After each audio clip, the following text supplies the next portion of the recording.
He didn't ask permission when he touched me. He assumed, but I didn't stop him either. Not when his breath hit my collarbone. Not when his hand slid beneath silk like it belonged there. Because the real mistake wasn't touching me. It was thinking he started it. I led him to that bed. I let him believe it was his idea. And by the time he figured it out, he was already mine. Liked that? Then you already know what to do. Tap like. Subscribe. Stay close. Because the next one, it won't ask before it takes you. The first thing I noticed was the sound of his shoes, not the man, not the voice, the shoes. They struck the old wood floor of the hallway like they owned it. Slow, steady, assured. Leather soles against varnished grain. No hesitation. As if each step had already been measured and approved by someone. Someone like him. I stood at the edge of the bedroom, barefoot, wrapped in the dress I'd made with my own hands. Ivory silk, fitted at the waist, long-sleeved with buttons, trailing down the spine like a countdown. It wasn't the dress his mother had selected for me. That one still hung in the closet, untouched, too perfect. This one was mine. Every seam, every hidden stitch beneath the left cuff. Measured, planned, stitched over months, just like this night. He opened the door, not rushed, not tentative. He opened it the way he did everything, with calm power. Tall, black shirt, sleeves rolled just enough to show a watch I already knew was 3 minutes fast. No tie, no ring, just him. Caleb Voss. He looked at me for exactly 2 seconds longer than he meant to. Then, a nod, like I was one of his many acquisitions. One more building deed. One more silence purchased. You're awake. I tilted my head slightly. I was wondering if you'd show. That earned the faintest flicker in his eyes. Just a tick of surprise.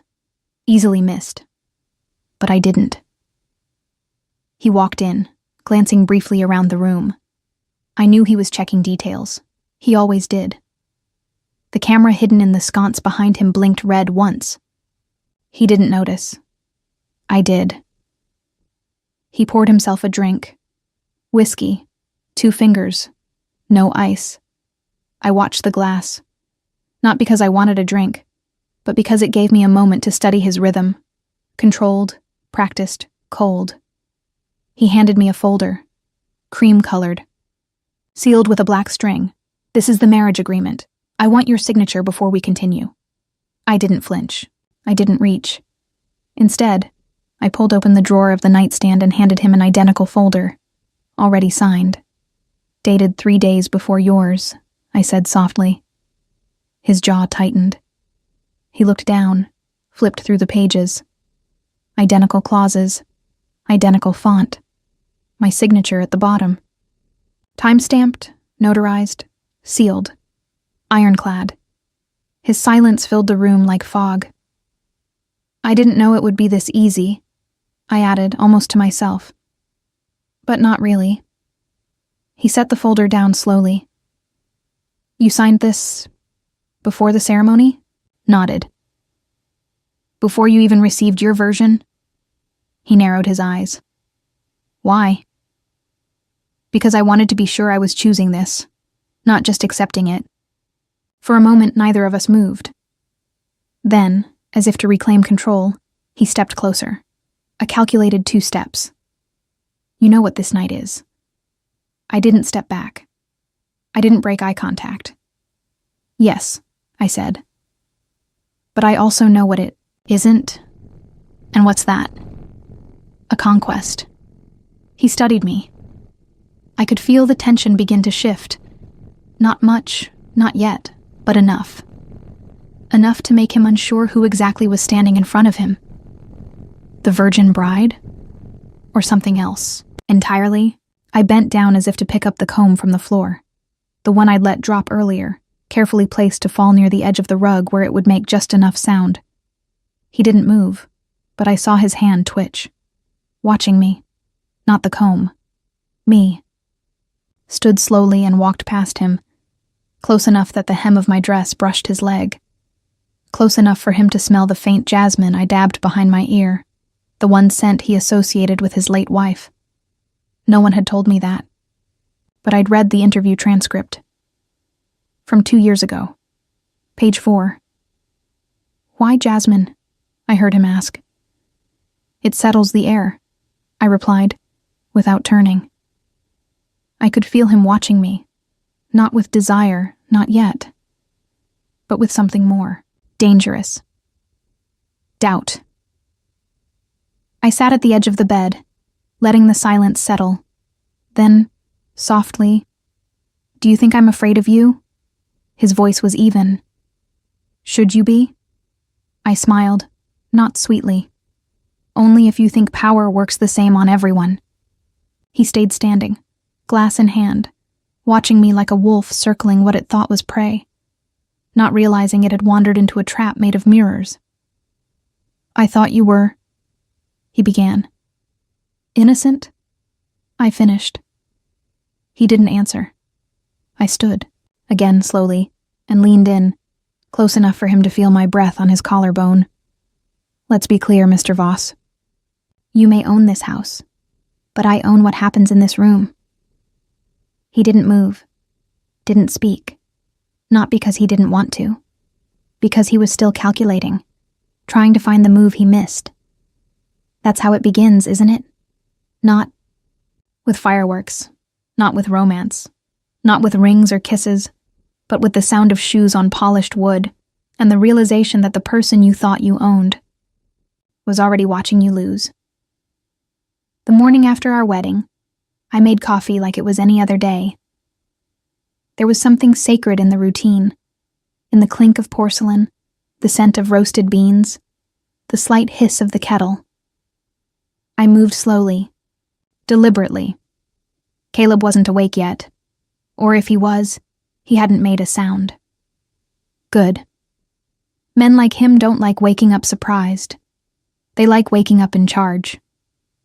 But today, the rhythm was mine. I wore white again.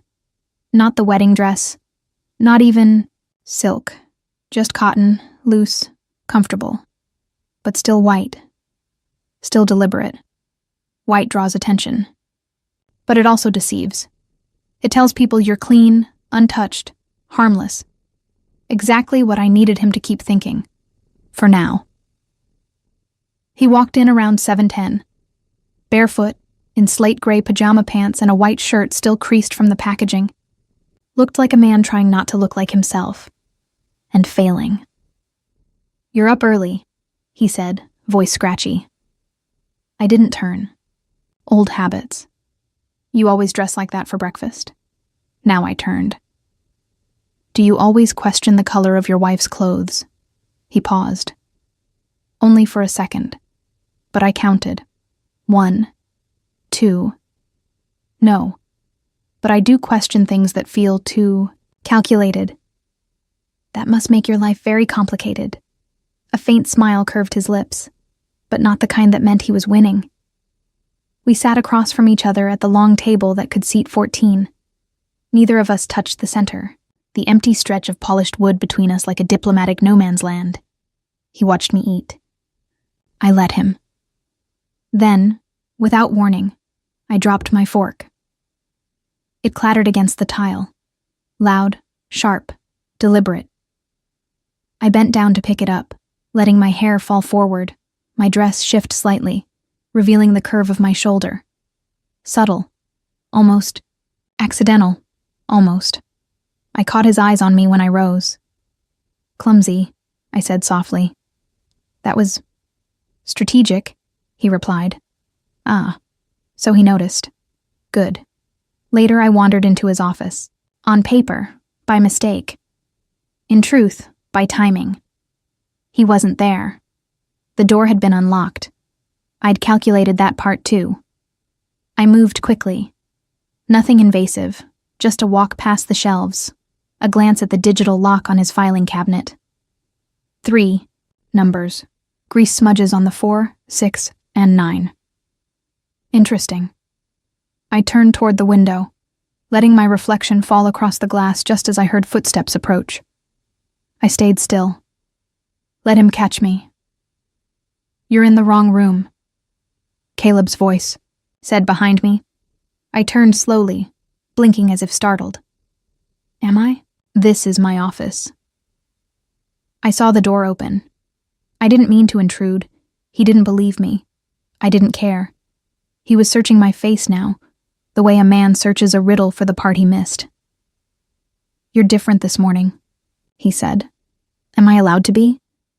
You were quieter yesterday, and you were more sure of yourself." The silence cracked, only for a second. I stepped past him to leave, brushing his arm lightly as I passed, enough to feel the tension in his muscles, the question forming behind his silence. "What do you want, Lily?" I stopped in the hallway. Didn't turn. "What do you want, Mr. Voss?" He didn't answer. He never did when the question was real. That night, I sat on the balcony overlooking the garden. The night air smelled of cedar and wet leaves. Somewhere in the dark, wind chimes stirred, glass on glass, music without rhythm. Caleb joined me, quietly. No shoes. His presence pressed against the quiet like a thumb against silk. "You're not afraid of me," he said. "Should I be?"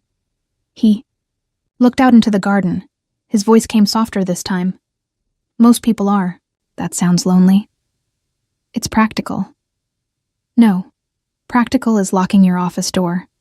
That made him turn. I didn't flinch. He stepped forward. Just one step. But it shortened the distance between us by half. "What are you trying to do?" "Observe. You're studying me. You make it easy." I rose from my chair and walked past him again, the same way I had earlier. Deliberate, smooth, silent.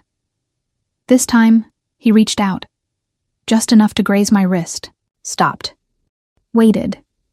He didn't say anything, neither did I. Then I turned my hand, letting his fingertips slide across my palm. Not affection, not surrender. A calculated pause. Then I pulled away. "Good night, Mr. Voss." "Lily." I looked over my shoulder. You're not what I expected." I smiled, slow and quiet. That's the point. The first time I saw Caleb Voss, he didn't see me. It was a gallery auction on a rain-heavy Thursday. Manhattan was slick with puddles and too many umbrellas, the city, grinding in its usual quiet violence. I wore black. I carried canapes. I wasn't on any guest list. He walked in alone. No entourage, no coat. Hair slightly damp, sharp-edged and moving like time itself. I didn't know then what I wanted from him, but I knew I'd remember him. He stood at the far end of the room, silent as people orbited him, not speaking, not needing to. One man leaned in to shake his hand.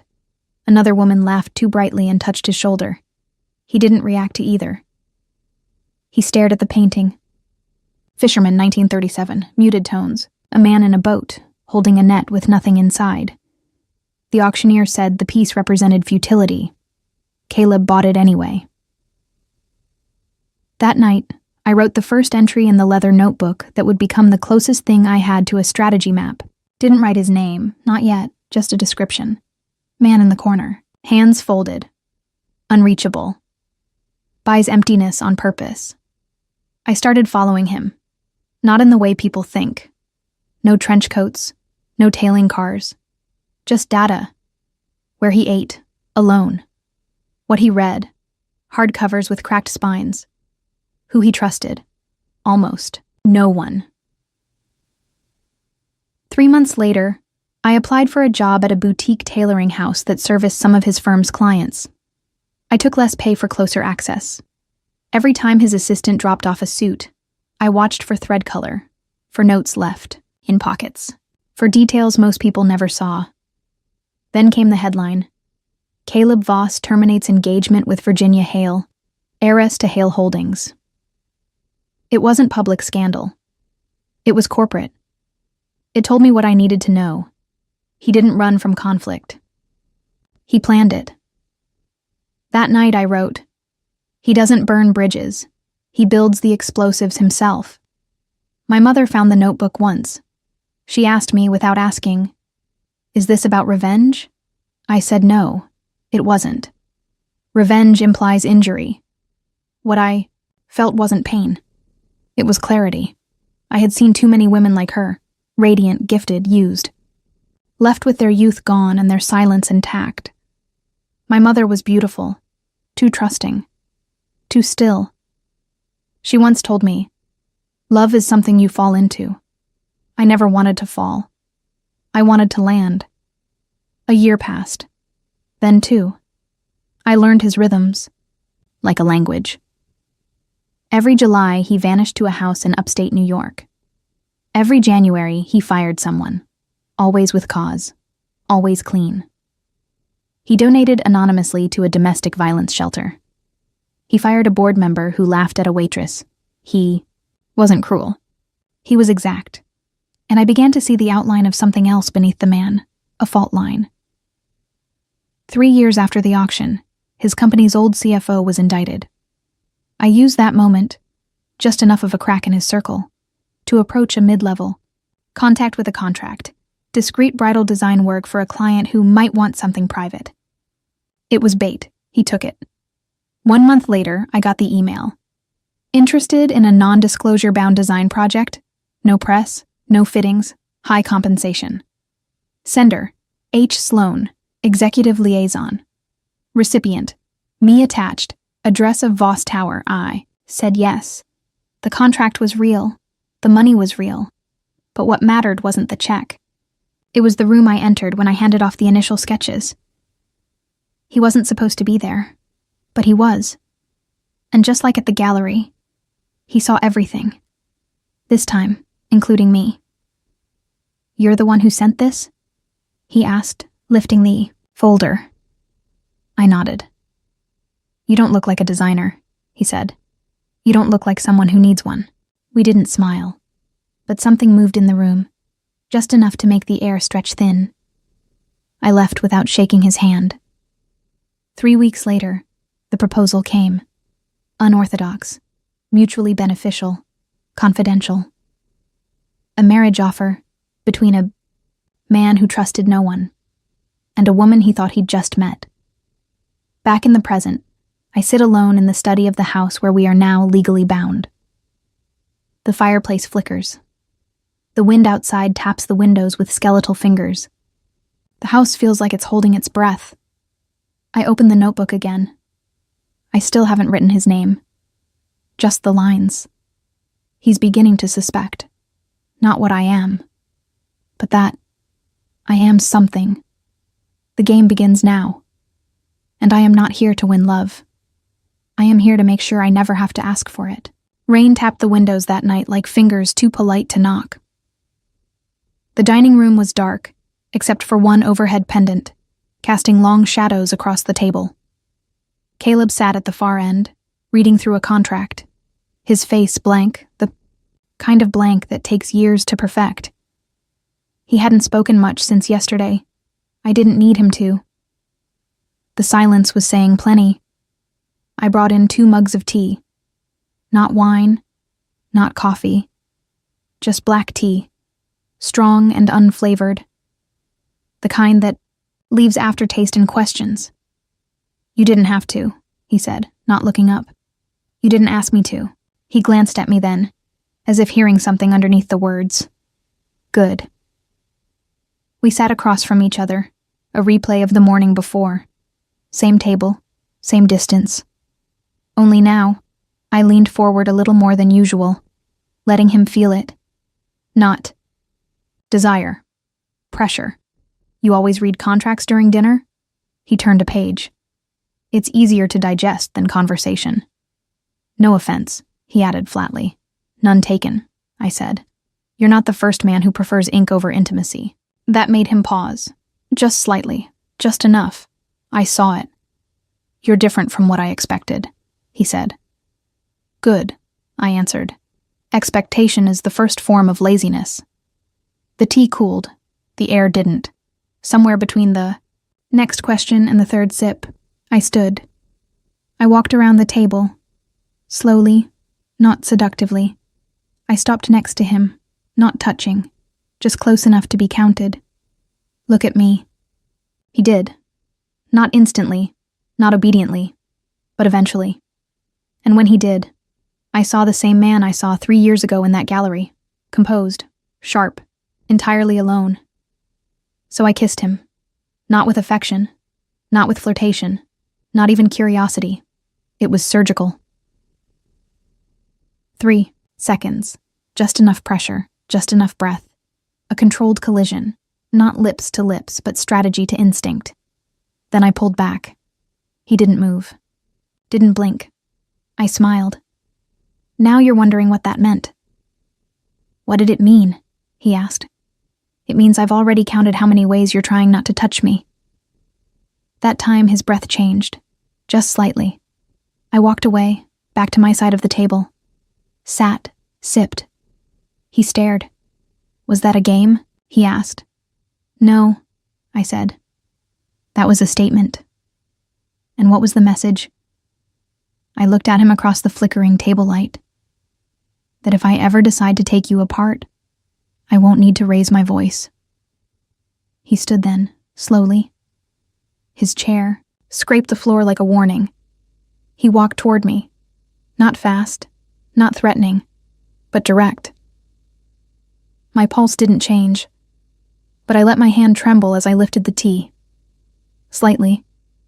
Just enough for him to notice. To think I was nervous, fragile, overwhelmed. You're not afraid, he said. I never said I was. But you want me to think you are? I smiled. Just one corner of my mouth. No. I want you to wonder if I am. That was the moment it shifted. He knew something was off, but he didn't know where the imbalance lived. Was it in the kiss? The silence? The way I never quite looked away when he tried to intimidate me? That's the worst kind of uncertainty, the kind that makes a man like Caleb ask questions instead of give orders. He turned and left the room without another word, but I knew what he would do next. He would replay the kiss, over and over, not for the pleasure, but for the failure to categorize it. Later that night, I stood at the hallway mirror brushing my hair, counting to 60 slowly as I watched the reflection behind me, empty. At second 37, I heard his footsteps. He didn't pause this time. He walked past, silent. But I felt the weight of his stare burn across my back. When I returned to the bedroom, a note lay on the nightstand. Not handwritten, typed, businesslike. The terms of our agreement remain unchanged, no physical obligations unless mutually initiated. That kiss does not qualify as mutual. I smiled as I folded the paper, because he was wrong. That kiss qualified as declaration. I opened my notebook, flipped to a fresh page. No name, just the line. He tasted like restraint, but his silence tasted like surrender. The rain returned that night, heavier, angrier. It clawed the windows like it wanted in, but the house stayed warm. Still, waiting. I waited too. I lit a single lamp near the bed. Dim, amber. The kind that blurs the edges of everything, even truth. The silk robe I wore was pale gray. No lace. No games. Just fabric that whispered over skin. I knew the layout of the room by now. Every creaking board, every inch of carpet. And more importantly, I knew what he expected to find when he walked in. Obedience. Nervousness. Maybe desire. If he was lucky, he wouldn't get any of that, not tonight. He entered around 10:43 p.m. I heard his steps before I saw him. Slower than usual. His shirt was undone at the collar. His sleeves were rolled. Rain still clung to the ends of his hair. "You're awake," he said. "So are you." He looked at the bed, then back at me. "You're not under the covers." "I'm not cold." He hesitated. The first crack. Then he stepped inside, closing the door behind him like someone sealing a room off from air. He stood there, silent, waiting for me to flinch. Instead, I moved toward him. 1 step, 2, barefoot, silent. I reached up, touched the front of his shirt, and began unfastening the buttons. 1, 2, 3. I felt his chest tighten under my fingers, but he didn't stop me. "This isn't what we agreed," he said. "No," I whispered. "It's what I've decided." That threw him. Good. Because every part of him had lived in that contract. Every inch of safety was written into clauses and signatures. But there were no clauses now. Just breath, and skin, and intention. His shirt hit the floor. I stepped back. Let him see that I wasn't trembling. Let him feel how still I could be. Even here. Even now. Then I undid my robe. Slowly. Let it slide off my shoulders. Not with seduction, with precision. The way you undress a blade. He stepped forward then, slowly, like a man walking into water he doesn't trust. His hand rose to my cheek, caught his wrist, held it, not tightly, but firmly enough that he paused. "This only happens," I said, "if you understand that I'm not something to be taken." "Then what are you?" he asked, voice low. "A line," I said, "and you're about to cross it." The kiss came from him this time, but it wasn't dominant. It was uncertain, exploratory. I let it happen. Let him feel like he had a say. Then, I pulled him down onto the bed. Not harshly, not gently, just inevitably. There was no music, no whispers of love, no fake gasps, just breath, flesh, movement, each motion deliberate, each touch a test.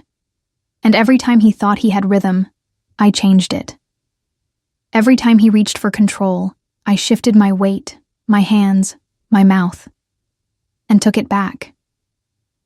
He realized it halfway through, that he wasn't leading, that I wasn't following, that all of this, was a sequence I'd chosen long before he walked into the room. And when he tensed, uncertain, trying to find footing, I leaned in and whispered, "Still think you're claiming me?" He didn't answer, because he couldn't. After, he lay still, chest rising unevenly, hands at his sides, head turned toward me, but eyes unfocused.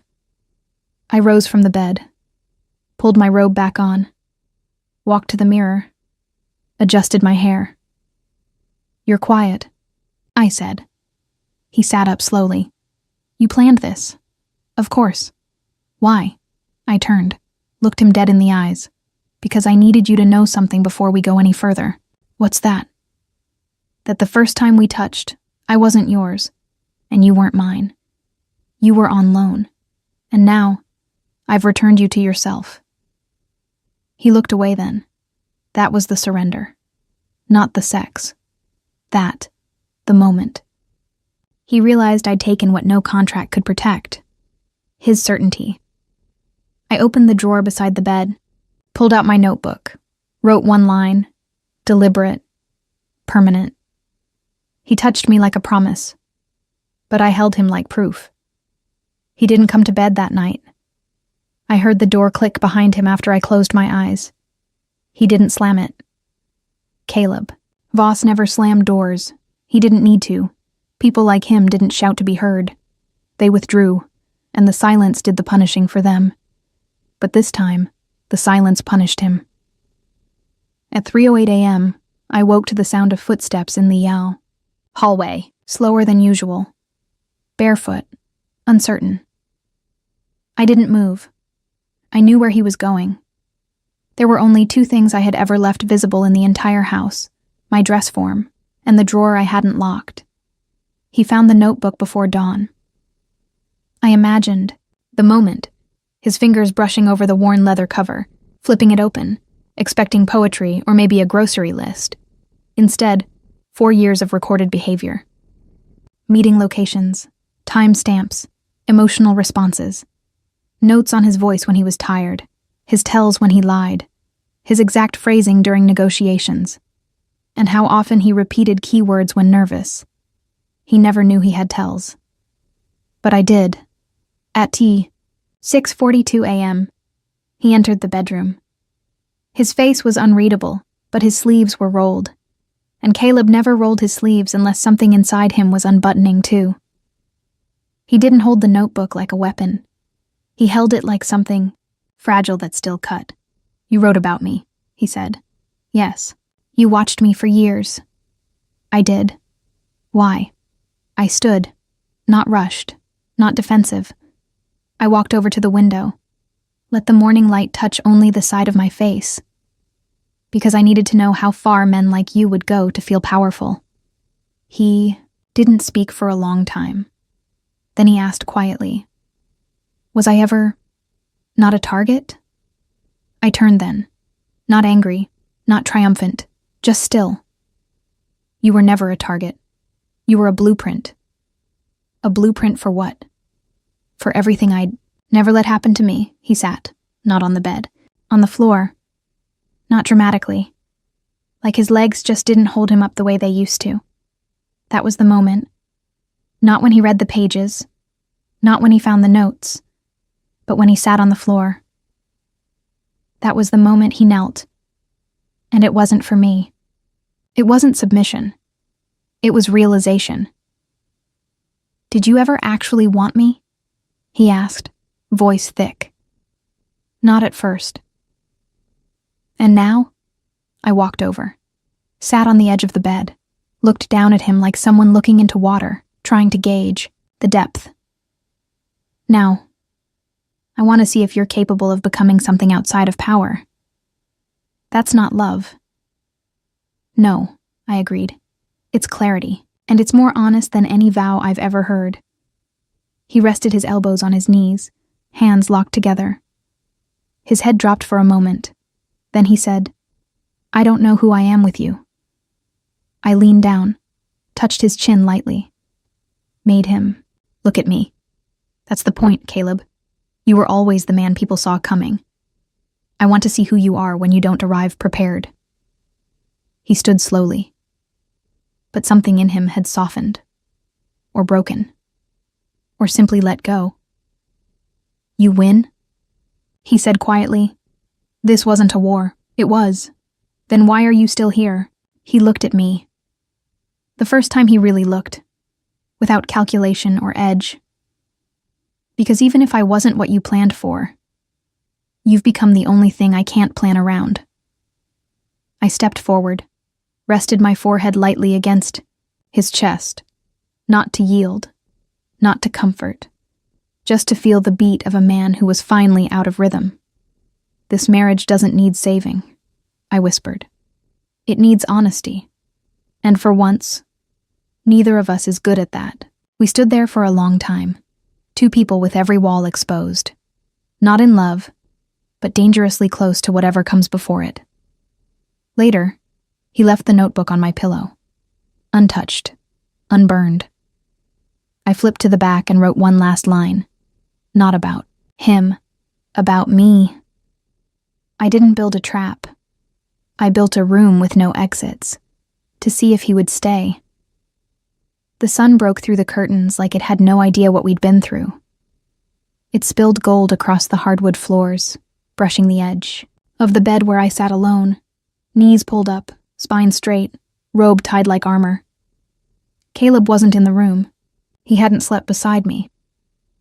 But the notebook was still there, on the pillow, exactly where he'd left it.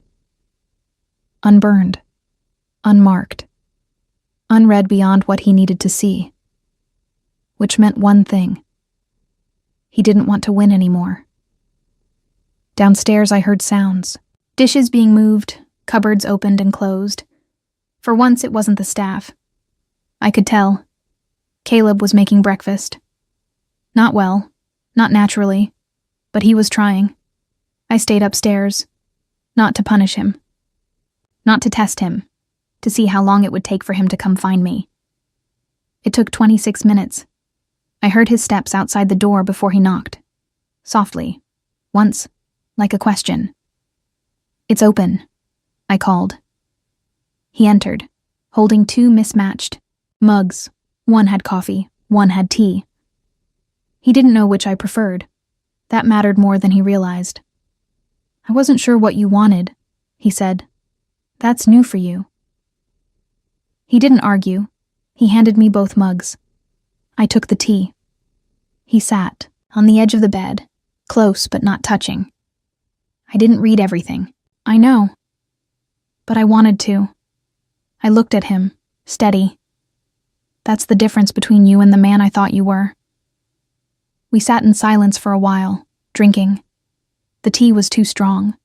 The coffee was too weak. But neither of us complained. Something about the discomfort felt earned. Later that afternoon, I found him in the library. The fire was low. The light was warm. He was on the couch reading, barefoot, in a t-shirt I'd never seen before, probably one he kept hidden under custom suits. I stood in the doorway longer than I needed to, then walked in and sat beside him.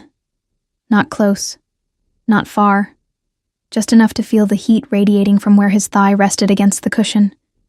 He looked at me once, then back at the page. "You're quiet," he said. "You're not used to that? Not from you. Maybe you're just learning to hear me."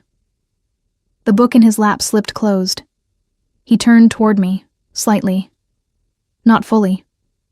Enough. "I've been thinking," he said, "about control, about why I need it." I said nothing. And I think I finally figured it out. It's not because I'm afraid of losing. It's because I never trusted what happens after. After what? After someone sees me. He looked at me. Really looked. And this time, I didn't shift away. I let my body turn. I moved slowly, not dramatically. Not like a scene, but like gravity. I shifted until my head came to rest lightly against his shoulder. His arm didn't move. He didn't lean into it. He didn't pull away. He simply let me stay. I closed my eyes. Not because I was tired, but because the feeling of stillness was louder than I expected. "This doesn't mean I forgive you," I whispered. "For what?" "For making me feel like I had to be strategic in the first place." He nodded. I felt the movement against my temple. "And this," he said, "doesn't mean I've changed." "Then what does it mean?" "That maybe we've both stopped pretending." We stayed like that for a long time. No kiss, no confession, no climax, just breathing. 2 people finally too tired to perform. And in that quiet, I realized something I hadn't planned for. Not love. Not yet. But the possibility of choosing rest and calling it enough for now. When I left the room, I didn't say goodbye. He didn't stop me. But when I reached the hallway, I heard his voice. Low. Quiet. The first thing he'd said without armor since this began. I don't want to go back to who I was. That night, I couldn't sleep. Not from unrest. From release. I opened the notebook, turned to a clean page, and for the first time, wrote not about him, but about us. Today, I rested my head. Not to surrender, but because the weight was no longer mine to carry alone. The first morning we didn't try to outmaneuver each other felt strange. Not empty, just undramatic. No lines rehearsed, no moves planned, no waiting for the other to misstep. Just sunlight, just silence, just us. Caleb made breakfast. Real breakfast. No mismatched mugs, no burned toast. He didn't ask what I wanted. He remembered. I didn't thank him. He didn't need me to. We ate on the back porch. The lake glimmered in the distance like a secret trying to behave. "You're leaving today," he said after the second cup of tea. It wasn't a question. Just for a few days, I replied. I need time to think somewhere that isn't laced with strategy. He nodded. No protest, no baiting. He was learning. Will you come back? He asked. Would you ask me not to go if I said no? He smiled faintly. Not the cold smile. A quieter one. Sad, grounded. No. Good. I packed lightly. 1 bag, 2 dresses, my notebook. I left the original one here, the old leather one, filled with all the data I'd once weaponized. I didn't need it anymore. I wanted him to find it again someday, and see that I'd stopped writing in it, that I no longer needed a record of his flaws, because they weren't mine to control. Before I left, I walked into his office, the one he used to lock. He was standing by the window, not reading, not working, just being. What happens next? He asked without turning. Nothing, I said. He turned then, brow furrowed. Nothing? We stop playing. We stop measuring. We stop earning each other. And what do we do instead? We choose. I walked toward him, slow but steady. The way I used to move when I was calculating distance. Only now I was just covering space. When I reached him, I took his hand. He didn't grip mine. He let it rest, held, not owned. You once told me I was the first person who made you unsure. You still are. Good, I said. Because that means you're here for me, not for the version of me you understand. He looked down at our hands. I used to think love was leverage. I used to think love was a lie, I replied. We both smiled, not at each other, but at how far we'd come. Before I left, I gave him a square of fabric, linen, hand-stitched, the same ivory as the dress I'd made for our wedding. In one corner, I'd embroidered something, not my name, not his. Just this. No one stays for power. They stay when there's nothing left to take. He read it, said nothing, but I saw his throat tighten. I didn't kiss him goodbye. That wasn't our rhythm. I just walked to the door, paused, and looked back. You know I don't belong to you, I said. He nodded. I'm just hoping you come back because you belong with me. I left. The car pulled away from the house and turned down the gravel road. I didn't cry. Didn't second guess. I'd done everything I came to do, and none of it had to end with ownership. A week passed. I didn't write, didn't plan, didn't observe. I rested. And somewhere in the stillness I realized the game was never between us. It had always been between who we thought we had to be and who we were becoming when no one was watching.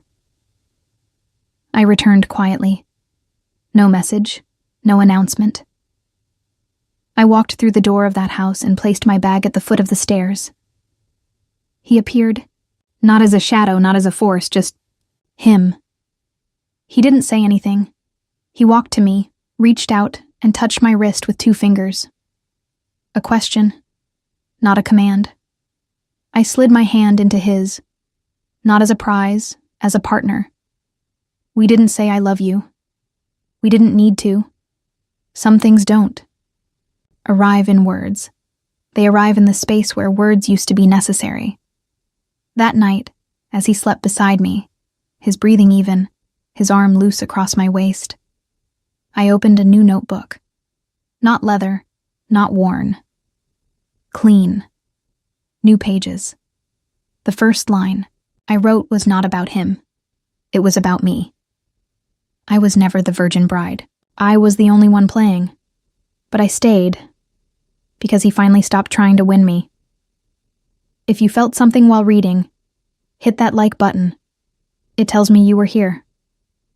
And if you want more stories like this, layered, slow burning, and just a little dangerous, subscribe and stay close.